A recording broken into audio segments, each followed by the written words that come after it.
Hello there, my name is Ben Chapman and welcome back to my channel, where today we've got our next episode in our WWE Total Extreme Wrestling series, which is going pretty well. And look, we've got 12,000 people watching this. We were averaging 9,000 last few episodes ago, so we're already making progress. If you enjoy this content, please make sure to hit the thumbs up.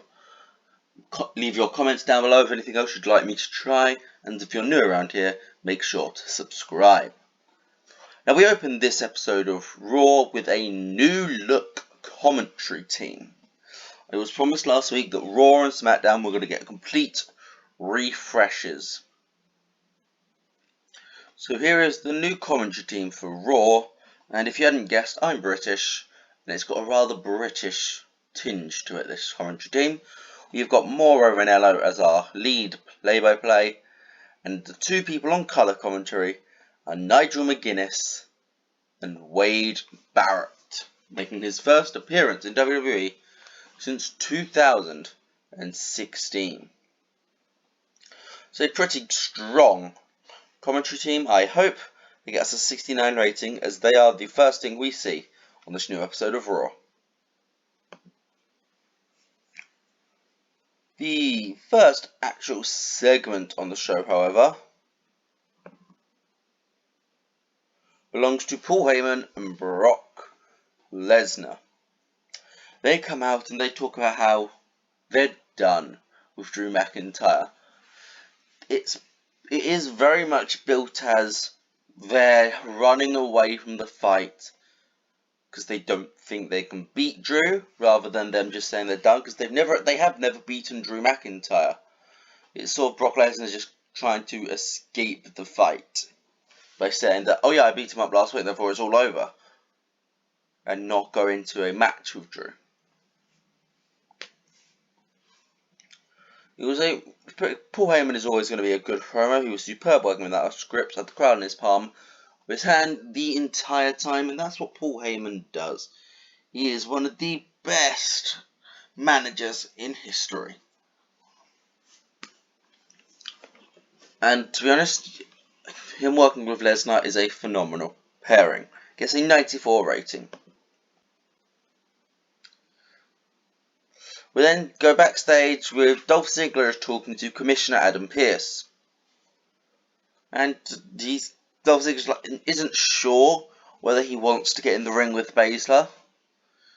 At first, it's sort of it's never explicitly said, but the start of the segment is supposed to make it look like Ziggler doesn't want to get in the ring with her because she's a woman. However, it flips and it reveals that he just doesn't want to get in the ring with her because he's scared she's going to kick his ass.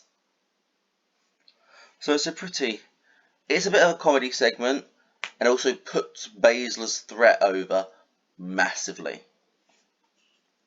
84 rating. And the match itself gets a 79, and Baszler defeats Ziggler in 5 minutes 48 with a knockout punch in the Kurifuna clutch. Baszler gets an 84, Ziggler an 83. It was obviously an odd face heel combination, and for some reason Baszler's got low morale. I'll have to work out what's gone on there. But Baszler beat Ziggler and is now starting to really gain some traction from both the women's division and now even the men's.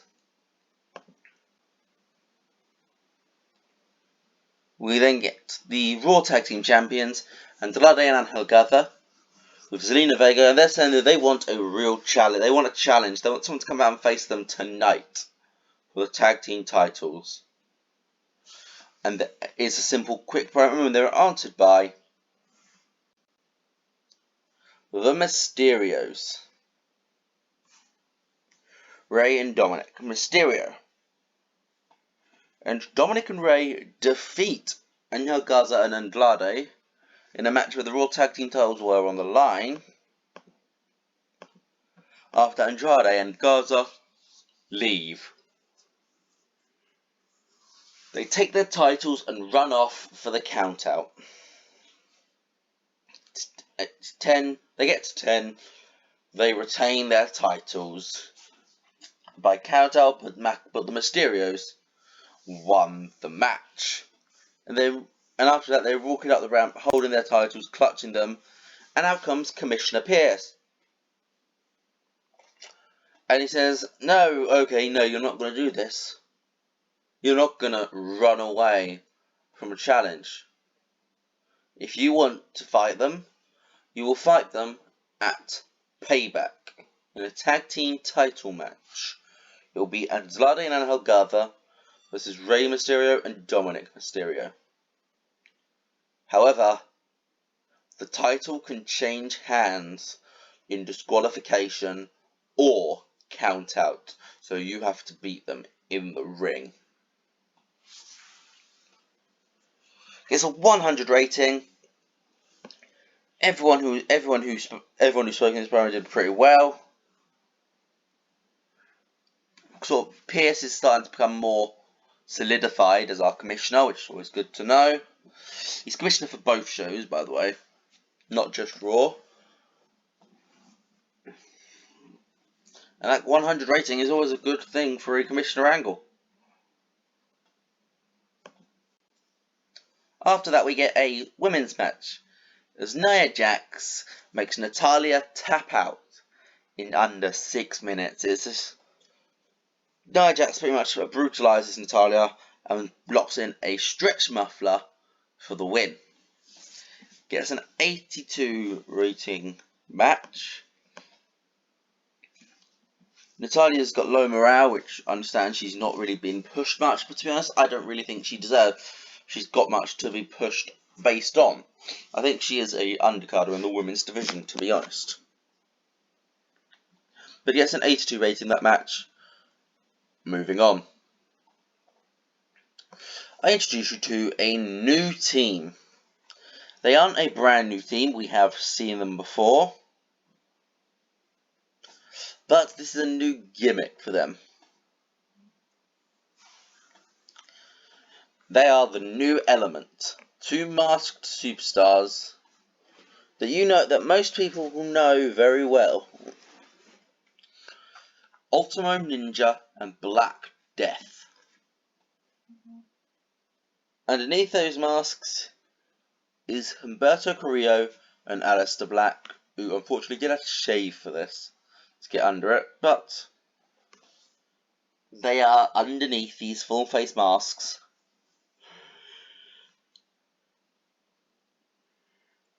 And they are going to be a tag team fully now. They have a tag team name and they have a tag team gimmick, which is a bit different to what their old gimmicks were. We go backstage and we get a sit-down promo interview, which was recorded earlier in the day, where Drew McIntyre sat down with Wade Barrett. And they talk about Drew, and Barrett talks about Drew's career with him, even subtly mentioning when they were a tag team under the name of Empire. And they go through what is Drew's obsession with Lesnar.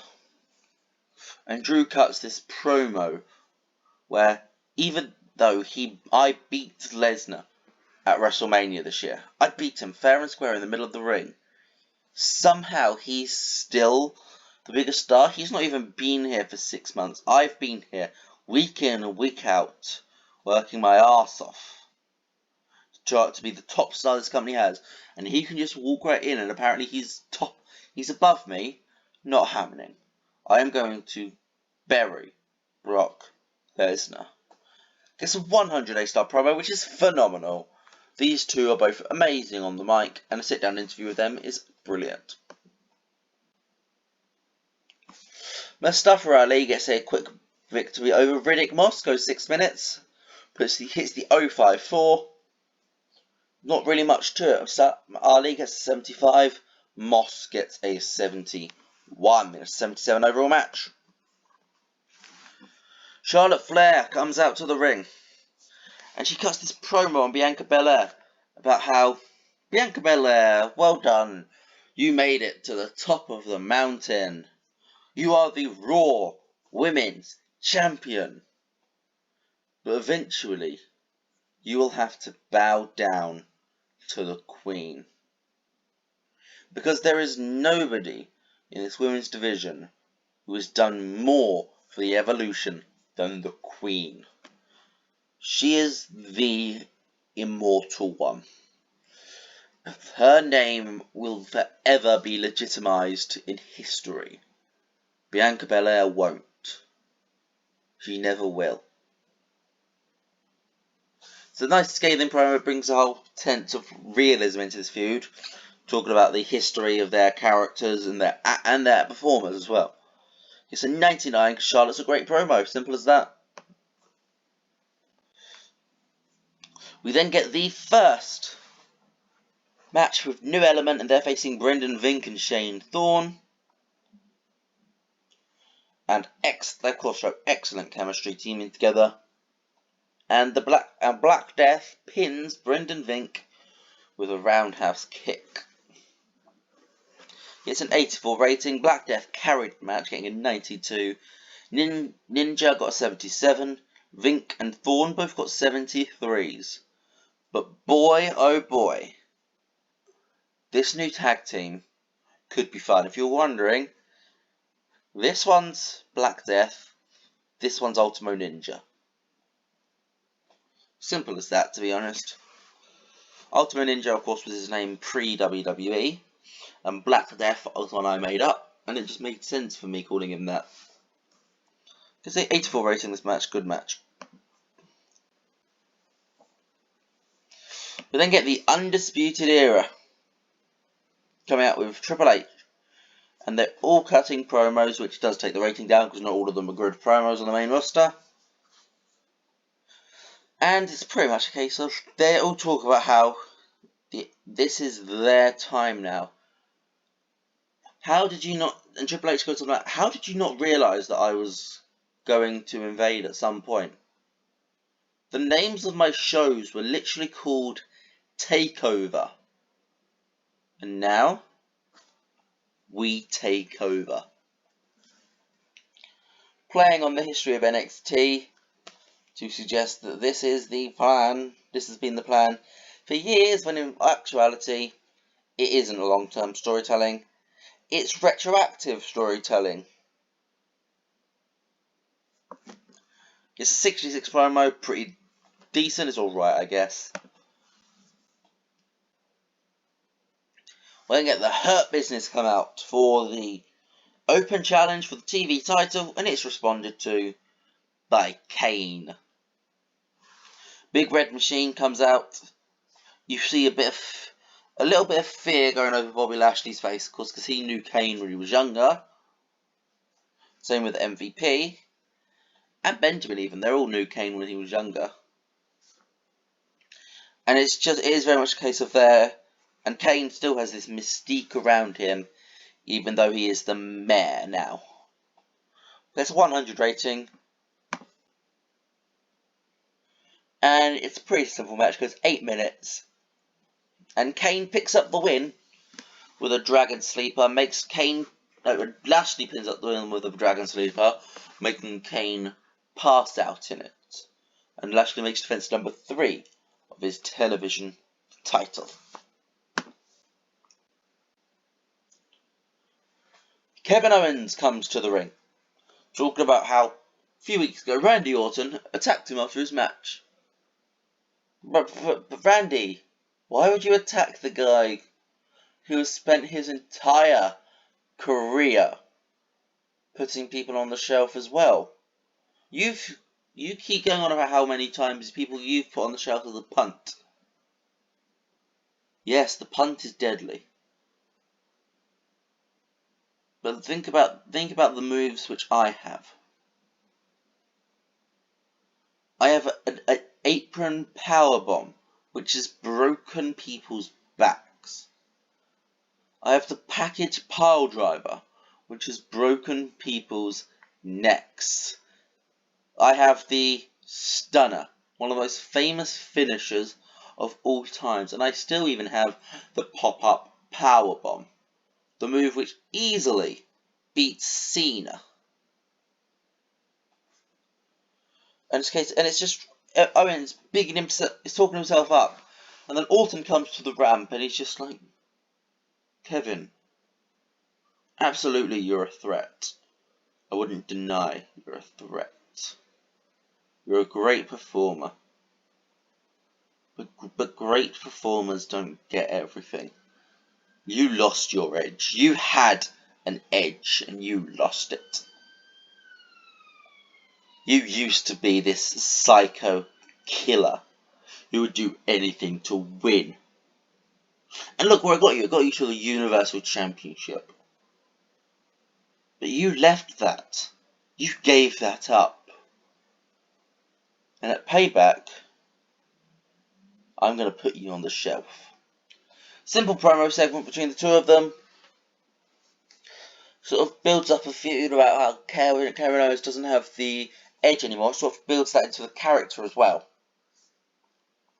100 promo, because all three of these guys are phenomenal promos.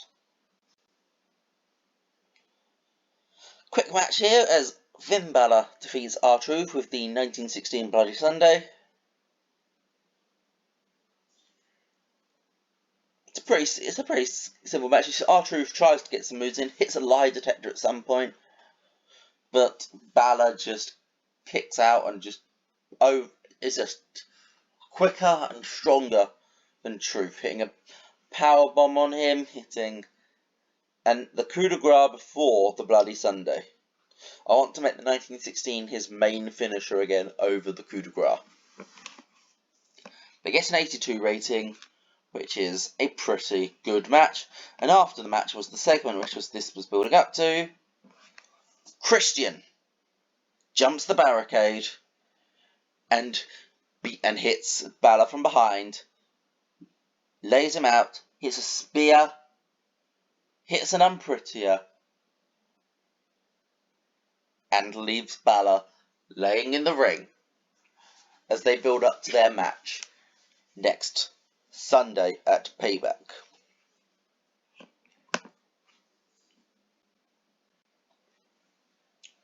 We then go into build for the main event. We see Seth Rollins challenging Ricochet for the US title at Payback. Considering, hey, I beat your team last week. I think I deserve a shot. And he's got Ricochet and Alexander in the ring, and Samoa Joe comes from out of nowhere and just attacks Rollins from behind. Of course, from last week, he was on commentary. And now, Joe is up about in the ring. He's wrestling again. And he's got his first match tonight as he faces Austin Theory in the middle of the ring. And in 12:38, he hits Austin Theory with a spinning muscle buster to pick up the win. Joe was miles better, 85-78. Gets a 79 rating. If we go into the dirt sheet, both guys got really good selling. Both guys have really good charisma. And it looks like it's going to be a great feud. This triple threat sort of feud between Rollins, Joe, and Ricochet. And after the match,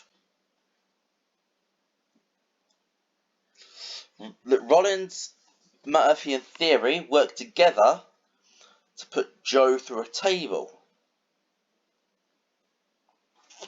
But Nigel McGuinness gets caught in the crossfire and pretty much gets a super kick from Rollins, which was supposed to hit Joe, but Joe ducked and McGuinness was behind him. Which is the first bump McGuinness has taken since he's retired. And I think it could be interesting to see where that goes. First night on the job, he's already getting beaten up. Overall, we got a 90 rated show. Phenomenal, that was. Good segments, good build up to Payback, and we debuted a new act in New Element. Well, I've been Ben Chapman. If you liked this episode, make sure you hit the thumbs up. If you're new around here, subscribe. Let me know what you thought in the comment section down below. Bye bye.